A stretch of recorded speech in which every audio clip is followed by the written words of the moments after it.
Hello, welcome to Northeast PSC. Today we'll be discussing about Election Commission of India. The question is why this topic is in news. As of today, 10th of October, 9th of October को the Election Commission of India has announced election dates to be conducted in 5 states, that is Chhattisgarh, Madhya Pradesh, Rajasthan, Telangana and Mizoram.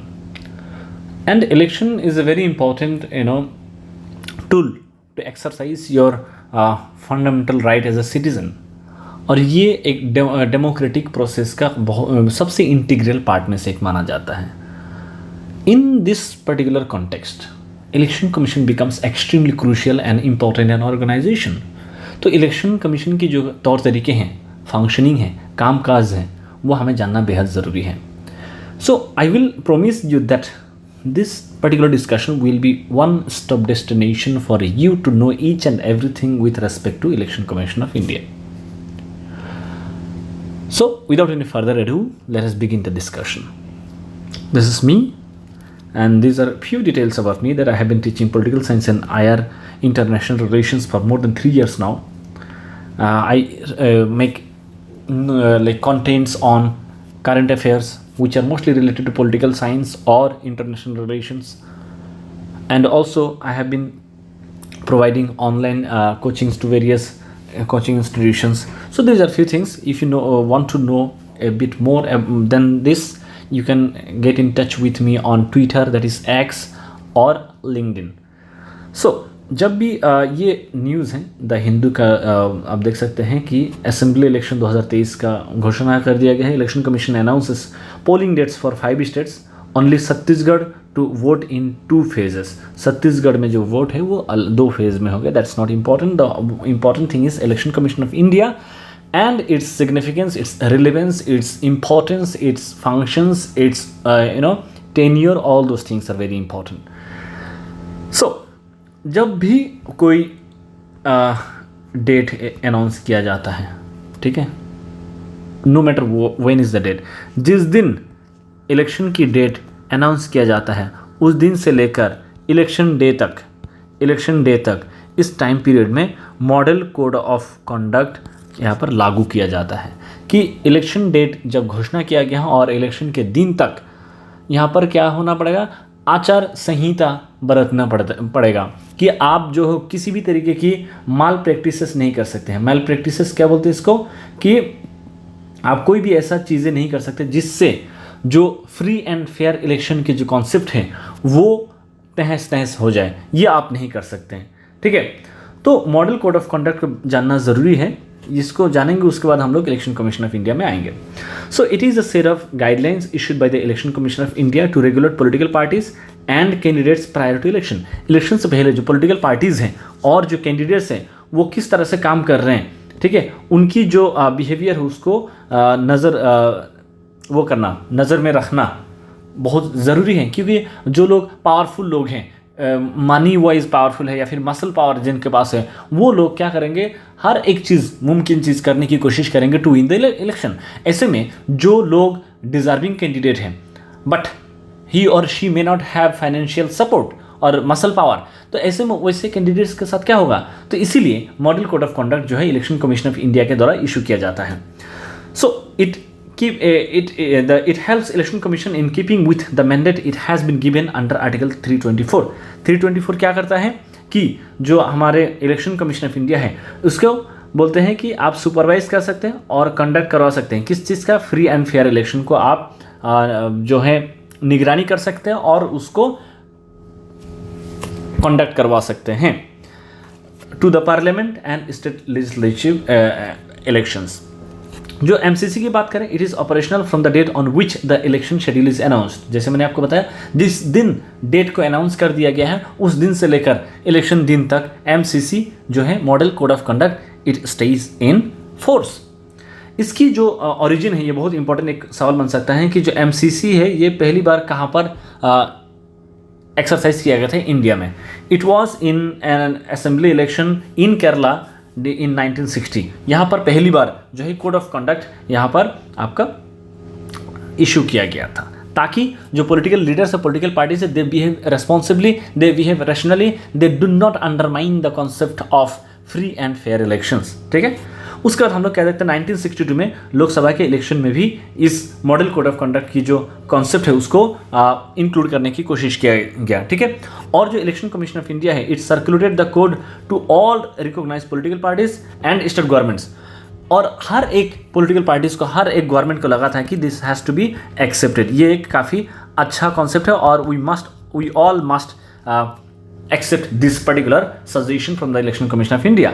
फिर 1991 के बाद हम लोग कहते थे, after 1991 तक देखा गया है कि MCC इशू तो किया गया था, लेकिन बहुत सारे केसेस में इसको वायलेशन भी किया गया है। तो इतना ज़्यादा वायलेशन जब हुआ 1991 के टाइम में, it was the most successful election commissioner of India TN Seshan. ठीक है, TN शेषन साहब जो थे, इनको माना जाता है कि इलेक्शन कमीशन ऑफ इंडिया के हिस्ट्री में सबसे इफेक्टिव, सबसे पावरफुल और सबसे इंडिपेंडेंट इलेक्शन कमिश्नर रहे हैं। इनके टाइम में इन्होंने क्या किया कि जो मॉडल कोड ऑफ कंडक्ट है इसको स्ट्रिक्टली उसके बाद से इसको इम्प्लीमेंट करने लगे। ठीक है, तो ये हो गया मॉडल कोड ऑफ कंडक्ट के बारे में जानना जरूरी है, क्योंकि जैसे ही डेट अनाउंस कर दिया गया तब से लेकर model code of conduct automatically it comes into force.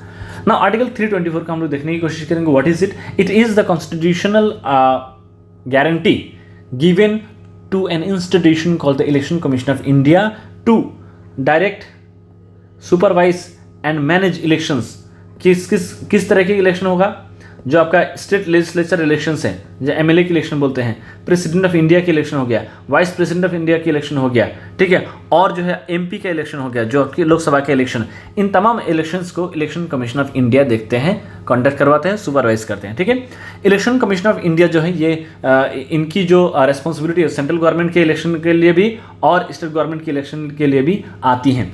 लेकिन अगर हम बात करें जो पंचायत और म्यूनसिपैलिटी की जो बात है, यहाँ पर इस तरह के जो इलेक्शन है ये कौन कंडक्ट करवाता है? It is not the election commission of India, but उसके लिए हम लोग क्या देखते हैं, स्टेट इलेक्शन कमीशन भी बनाया गया है। तो जो पंचायत और म्यूनसिपल के इलेक्शंस हैं वो स्टेट इलेक्शन कमीशन कंडक्ट करवाती हैं। ठीक है, अब देखते हैं composition of the election commission of India, और इसको थोड़ा हिस्टोरिकली समझने की कोशिश करेंगे। जब चीफ इलेक्शन कमिश्नर की जब कॉन्सेप्ट आती हैं, ये 1950 से लेकर 1989 तक, इस टाइम तक क्या था, ये 1 मेंबर बॉडी था। ठीक है, it was an 1 member body. तो जब ये हुआ एक ही इंसान जो है सारा बिग डिसीजंस लेते थे। ऐसा नहीं कि पूरा इलेक्शन कमीशन ऑफ इंडिया की जो ऑफिस उसमें सिर्फ एक ही व्यक्ति काम करे, नहीं, वहाँ पर बहुत सारे ब्यूरोक्रेट्स थे, लेकिन जो इलेक्शन कमीशन ऑफ इंडिया जो जिसको कंसिस्ट करते हैं, it used to have only 1 member. फिर हम लोग क्या देखते हैं, 61st कॉन्स्टिट्यूशनल अमेंडमेंट एक्ट के थ्रू जो वोटिंग एज है 21 से घटाकर 18 कर दिया गया 1989 में। तो ये इंपॉर्टेंट है कि जो हमारी वोटिंग एज है 21 साल से घटाकर 18 साल कर दिया गया था through which constitutional amendment act, ये आपको जानना पड़ेगा। This is through 61st constitutional amendment act, this has to be there in your mind. तो ये जब हुआ तो फिर हमारी जो वोटर की जो संख्या है इट इंक्रीज्ड रैपिडली। अब जब वोटर की संख्या बढ़ेगा तो इलेक्शन कमीशन ऑफ इंडिया के सामने जो आपका बर्डन है, जो वर्क है, वो भी बढ़ेगा। तो जब वर्क बढ़ेगा हम लोग क्या देख सकते हैं कि लोगों की संख्या भी ज़्यादा होना पड़ेगा, है ना। तो 2 additional election commissioners were appointed by the president of India. उसके बाद हम लोग क्या देखते हैं, 1990 आते हैं प्रेसिडेंट को लगा कि ये 2 इलेक्शन कमिश्नर की ज़रूरत नहीं है, सिर्फ अकेला ही काम कर सकता है। It again became 1 member body. ठीक है, it again became 1 member body. This was repeated again later in October 1993 when the president appointed 2 more election commission. फिर 1993 में इसको फिर से 2 और मेंबर अपॉइंट कर दिया गया। तब से लेकर आज तक इलेक्शन कमिश्नर इंडिया में 3 मेंबर एग्जिस्ट करते हैं, chief election commissioner and 2 election commissioners. ठीक है, सो आर्टिकल 324 जो है ये क्या करते हैं, आपको इलेक्शन कमीशन की कॉम्पोजिशन के लेकर कुछ बात करते हैं कि जो प्रेसिडेंट ऑफ इंडिया है it will appoint the chief election commissioner as well as other election commissioners. जो तीनों जो मेंबर हैं इनको कौन अपॉइंट करते हैं, ये आपका एक पोटेंशियल सवाल बन सकता है। It is appointed, they are appointed by the president of India, the president of India. ठीक है, when any other election commission is so appointed, the CEC acts as the election commission's chairman. तो जैसे ही आपका कोई और election commissioner को appoint किया जा रहा है, वैसे में जो चीफ इलेक्शन कमिश्नर हैं वो इलेक्शन कमीशन के चेयरमैन के तौर पे काम करते हैं। प्रेसिडेंट जो है रीजनल कमिश्नर्स को भी अपॉइंट कर सकते हैं to assist the commission. Regional जो कमिश्नर्स हैं, इलेक्शन कमिश्नर्स हैं, उनको भी इलेक्शन कमीशन ऑफ इंडिया में अपॉइंट कर सकते हैं उनकी असिस्टेंस और हेल्प के लिए, ठीक है। लेकिन इसके करने के लिए आपको CEC से आपको कंसल्टेशन लेना पड़ेगा, CEC से आपको कंसल्ट करना पड़ेगा। और जो टेन्योर ऑफिस होगा ये प्रेसिडेंट तय करेंगे, ये आर्टिकल 324 में ऐसे बताया गया था। तो सब्सिक्वेंटली हम लोग क्या देखते हैं कि जो chief and the 2 other election commissioners have the same powers and emoluments as the supreme court जजेस। सुप्रीम कोर्ट जजेस की जितना पावर है, जो आपका सैलरी है, उतना ही सैलरी जो है चीफ इलेक्शन कमिश्नर का था। फिर उसमें कुछ चेंजेस आई थी अभी रिसेंटली, ठीक है, जो इनकी जो आपका क्या कहते हैं, इसके अमेंडमेंट्स किया गया था। तो हम लोग क्या देखते हैं कि इनकी पावर में जो है हम लोग देखते हैं कि चीफ इलेक्शन कमिश्नर और जो बाकी इलेक्शन कमिश्नर्स हैं उनकी जो पावर है बराबर है। कोई ऐसा नहीं है कि फास्ट अमंग द इक्वल्स, ऐसा कोई कॉन्सेप्ट नहीं है। In case of A difference of opinion the matter is decided by the commission by A majority vote, ठीक है। ऐसा नहीं है कि अगर इलेक्शन कमिश्नर ने कुछ बोल दिया बाकी दोनों को मानना पड़ेगा, नहीं। जो 3 मेंबर बॉडी है, 2 जिसको मानेगा वही मेजोरिटी ओपिनियन हो जाएगा and that has to be accepted. और जो इलेक्शन कमिश्नर्स हैं they hold the office for till the age of 65 years और फॉर 6 ईयर्स whichever is earlier, ठीक है। They can also be removed और can resign at any time before the expiry of the term. उनको remove भी किया जा सकता है और वो खुद रिजाइन भी कर सकते हैं। तो इलेक्शन कमीशन ऑफ इंडिया की जो आपका रिलेवेंस है, जो इंपॉर्टेंस है, जो सिग्निफिकेंस है, बहुत ही अपार है, क्योंकि it ensures the free and fair election in the country. It ensures the democratic popular verdict in the country. तो ऐसे में इस कंट्री की जो एकदम डेमोक्रेटिक जो आपका सोल है, it is at the hand of this commission, ठीक है। तो अभी हम देखते हैं कि इलेक्शन कमीशन की जो आपका इंडिपेंडेंस है, जो इनके स्ट्रॉन्ग एक जो है एक इंडिपेंडेंट जो आइडेंटिटी है, उसकी सिग्निफिकेंस कितना है या फिर वो इंडिपेंडेंट क्यों होना चाहिए, हम लोग देखने की कोशिश करेंगे। जैसे आर्टिकल 324 ही इसका सबसे fundamental basis set for all the powers to the Election Commission of India. So it mentions that the provisions to safeguard and ensure the independent and impartial functioning as follows.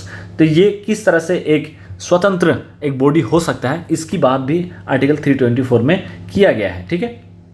Article 324 में किया गया है। तो CEC is provided with security of tenure. आप इनको ऐसे ही नहीं हटा सकते, इनके पास सिक्योरिटी ऑफ टेन्योर है। क्या है? ये 6 साल तक ऑफिस में रह सकते हैं या फिर till the age of 65 years, ठीक है, ये हो सकता है। He cannot be removed from his office except in the same manner and on the same ground as जज of the supreme court. Supreme court के जज को जिस तरह से आप रिमूव करते हैं और जिस बेसिस पे जो ग्राउंड होगा, जिस बेसिस पे आप उनको रिमूव करते हैं, उसी बेसिस पे इलेक्शन कमिश्नर्स को भी आप रिमूव करना पड़ेगा। तो ये बहुत ही टफ तरीका है टू रिमूव। सो इससे क्या होता है कि जो इलेक्शन कमिश्नर्स हो उसको एक परमानेंसी मिलते हैं इन दैट पोस्ट। तो उससे क्या होता है कि ही और she whoever heading this body they do not come under the influence of political pressure, ठीक है। और ये किस ग्राउंड पे इनको रिमूव किया जा सकता है, ये भी पोटेंशियल सवाल बन सकता है। ये क्या होगा? प्रूव्ड मिसबिहेवियर और इनकैपेसिटी, ये 2 इंपॉर्टेंट ग्राउंड है। सुप्रीम कोर्ट के जजेस का भी सेम है, या तो प्रूव्ड मिसबिहेवियर होना पड़ेगा या फिर इनकैपेसिटी होना पड़ेगा, ठीक है। Thus, he does not hold office until the pleasure of the president. तो यहाँ पर जो डॉक्ट्रिन ऑफ प्लेजर यहाँ पर अप्लाई नहीं होता। डॉक्ट्रिन ऑफ प्लेजर क्या होता है?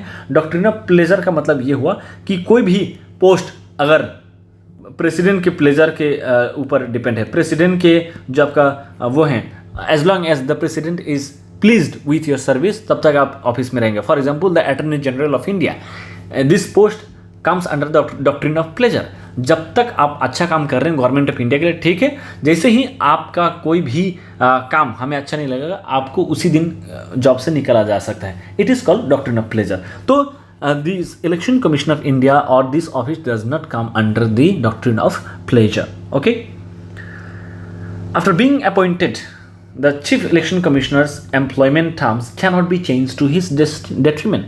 अपने तेलंगाना में तेलंगाना नहीं, आंध्र प्रदेश में एक इंसिडेंट हुआ था, जब जो आंध्र प्रदेश में YS जगन मोहन रेड्डी की जो है आपका सरकार है, तो इनके साथ इलेक्शन कमिश्नर के साथ काफ़ी ज़्यादा झगड़ा हो गया था। तो इन्होंने क्या किया था, एक ऑर्डिनेंस लाया था कि ऑर्डिनेंस के थ्रू हम क्या करेंगे कि जो इलेक्शन कमिश्नर ऑफ इंडिया है उनका टेन्योर हम लोग घटा देंगे। तो क्योंकि इनका प्रॉब्लम स्टेट इलेक्शन कमिश्नर के साथ था, तो उनको हटाने के लिए इन्होंने एक बिल लेके आया। जब इसको चैलेंज किया गया कोर्ट में, तो the court said you cannot bring any law to the disadvantage of one person who is holding that post for that in that time period।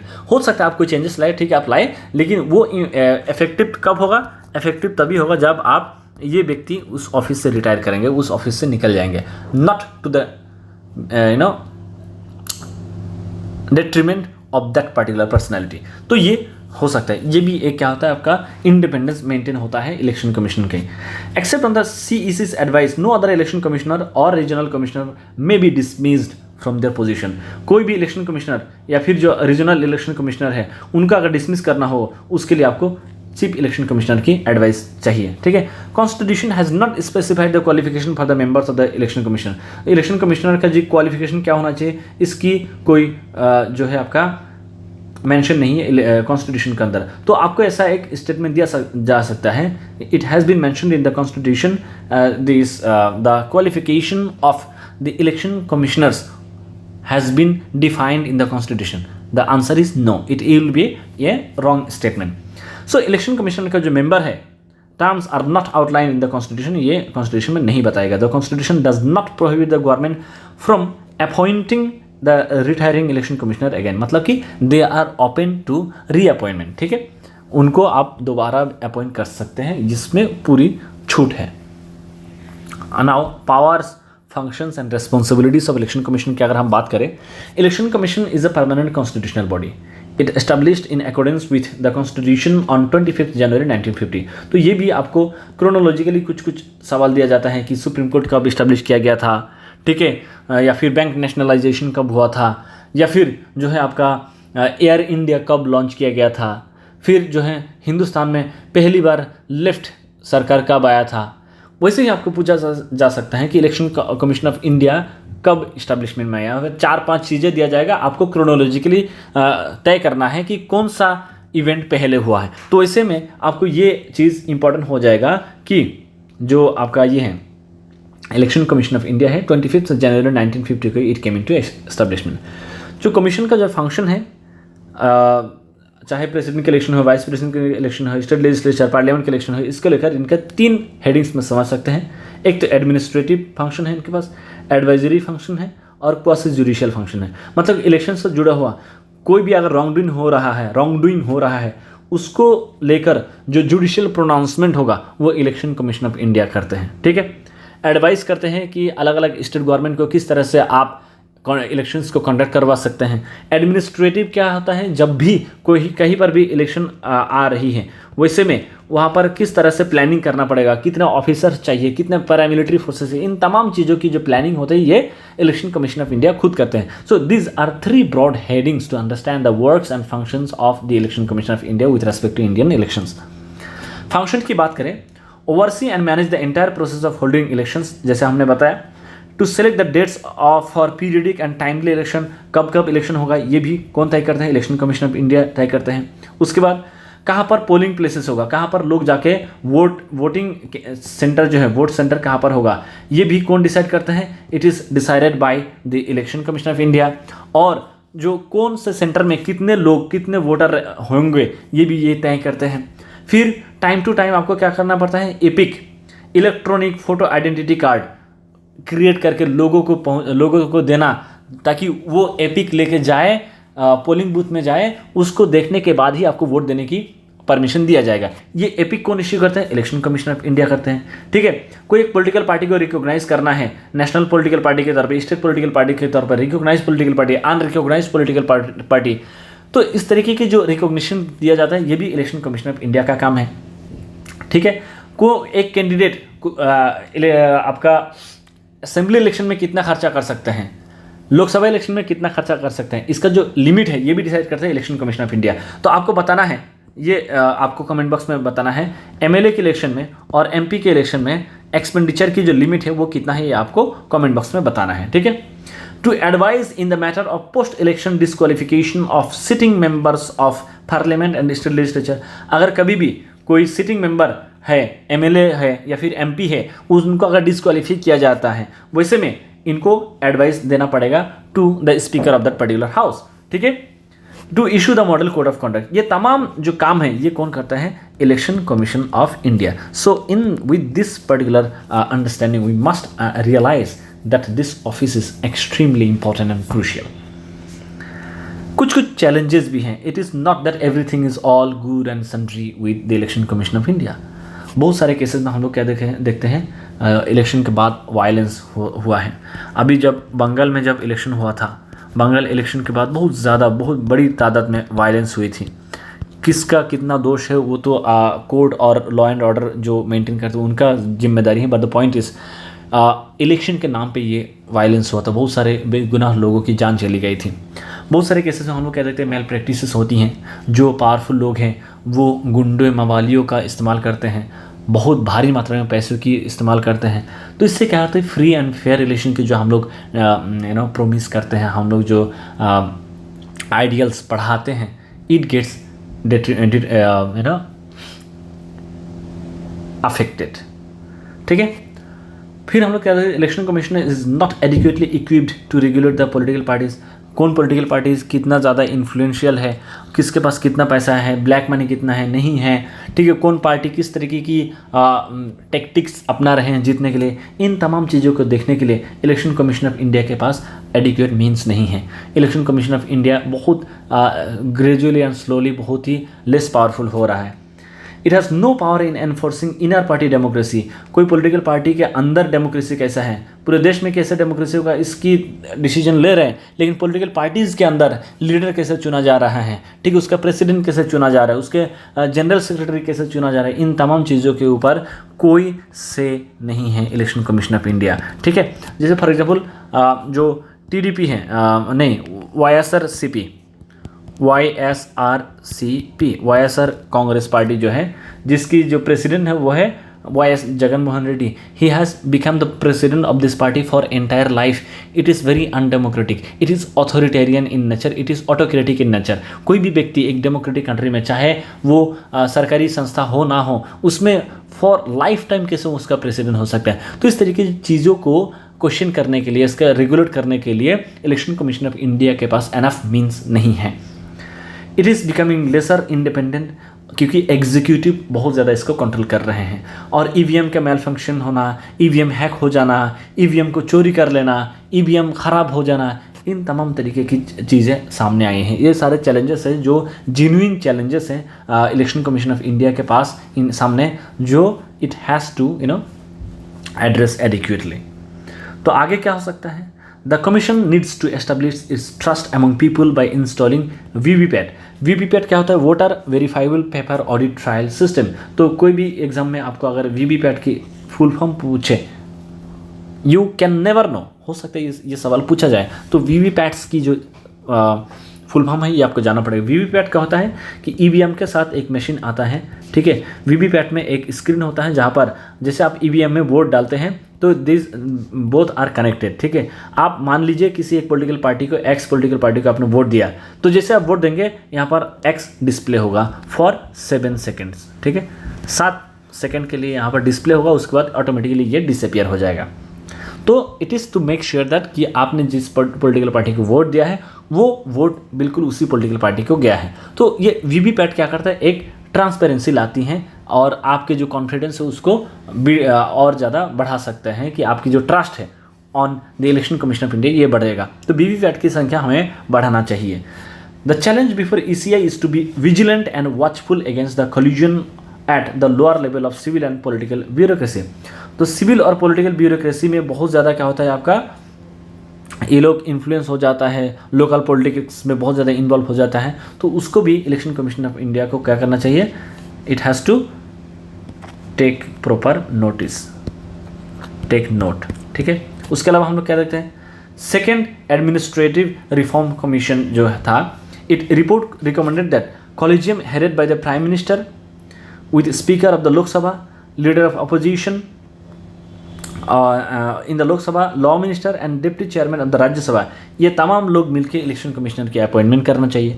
ठीक उसी तरह से इसी के ऊपर बेस करके अभी रिसेंटली 2023 में हम लोग क्या देखते हैं कि सुप्रीम कोर्ट ने Anoop Baranwal versus union of India इस केस में को जब सुनवाई कर रहे थे, इट गेव दिस जजमेंट कि जो इलेक्शन कमिश्नर ऑफ इंडिया है उनको जो चीफ इलेक्शन कमिश्नर है अगर उनको अपॉइंट करना है तो it has to be appointed by the president on the recommendation of a panel. और उस पैनल में कितने लोग होंगे? It has to be a 3 member panel. और 3 मेंबर पैनल में कौन आएगा? Prime minister, leader of opposition of Lok Sabha and chief justice of India. तो इस तरीके की जजमेंट्स आई है। अगर इस तरीके की चीज़ें किया जाए, it will help in gaining the confidence of the election commissioner of India, और इनकी जो परफॉर्मेंस है, इनकी जो फंक्शन है और ज़्यादा इफेक्टिव हो सकता है। So this is all about today's discussion with respect to Election Commission of India, in keeping in view the recent election dates announcement. तो अगर आपको I hope I was successful in bringing some important information to your notice. अगर आपको किसी भी तरीके की doubt है, कोई सवाल है, कोई ऑब्जर्वेशन है, कोई क्रिटिसिज्म है, please let me know in the comment box. I will be more than happy to respond to those So thank you so much. See you in the next video.